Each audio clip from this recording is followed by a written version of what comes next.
There are so many things that we can reflect on this parable, but I just would like to focus on one, and that is accountability. Accountability. You are holding someone accountable, or we are being held someone accountable. Implied in the notion of accountability is ownership.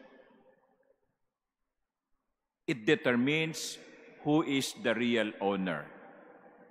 Dito sa parabola na ating napakinggan, maliwanag kung sino ang may-ari. The rich man had a steward. Yung may-ari ay yung mayaman. At yung isang tao ay katiwala lamang. Kaya nung nadiskubre nung mayaman na may ginagawang kalokohan yung kanyang katiwala, sabi niya, aalisin ko na sa iyo ang pagtitiwala ko sa iyo. Ibibigay ko na to sa iba na tunay kong mapagkakatiwalaan. So the real owner is not the one being held accountable. Accountability. I think we should strengthen that. Well, first, as a church, you are lay people, you deserve the service that the priests, the bishops, and the Pope can best give.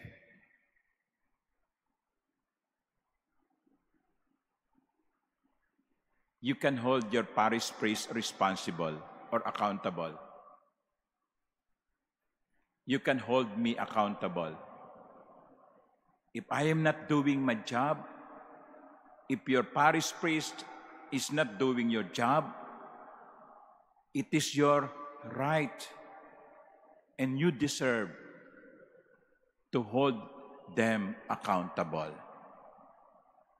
Kaya lang, siyempre, sa kultura natin, nakakahiya naman yon, Father, no? Pari yan no? Baka hindi namin mapagsabihan. Wag po kayong mag-alala. Kasi bilang mga laiko,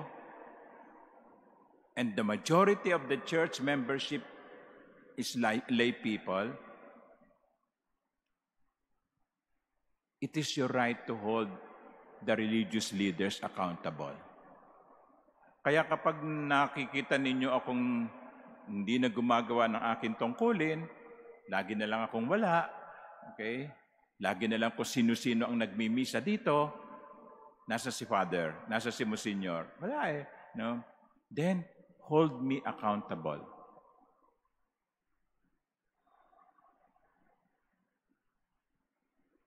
Tingnan ko nga kung sino ang maglalakas loob, no? But seriously, no? Kasi binubuo tayo ng iisang katawan Pag nagkakasakit ang isang bahagi, ang buong katawan ang nagsasuffer. Ang bawat isa sa atin, bahagi ng isang katawan ni Kristo. But also, why are we not holding our public officials accountable? Why are not we holding our government leaders accountable? It is their duty. We elected them to be our servants. I remember the late Pinoy saying, "Kayo ang boss ko."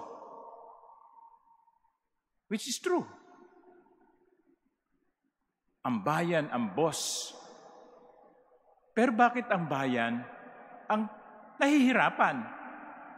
At ang boss ang sarap-sarap ng buhay? Bakit ang bayan ang nagtitiis ng pumila ng mahaba para makasakay papuntang trabaho, samantalang ang dapat na naglilingkod ay rumaragasa, may hagad pa, Bakit tayo nagtitiis sa ganitong sitwasyon samantalang yung mga dapat na naglilingkod sa bayan ang nagpapasasa? Because we are not holding them accountable.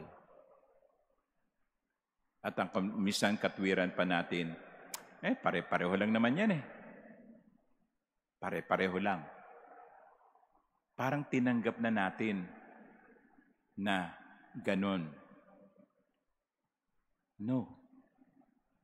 If the rich man held the steward accountable and removed from the position, then also we as people, as Filipinos, should hold our government leaders and politicians accountable. And if they don't perform their duties, they should be removed. That is what elections are for.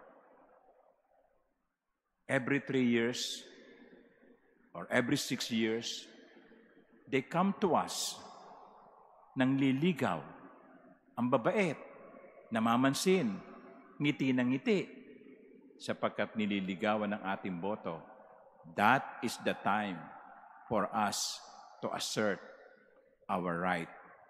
We are holding you accountable for not performing your duties, and we will not elect you anymore.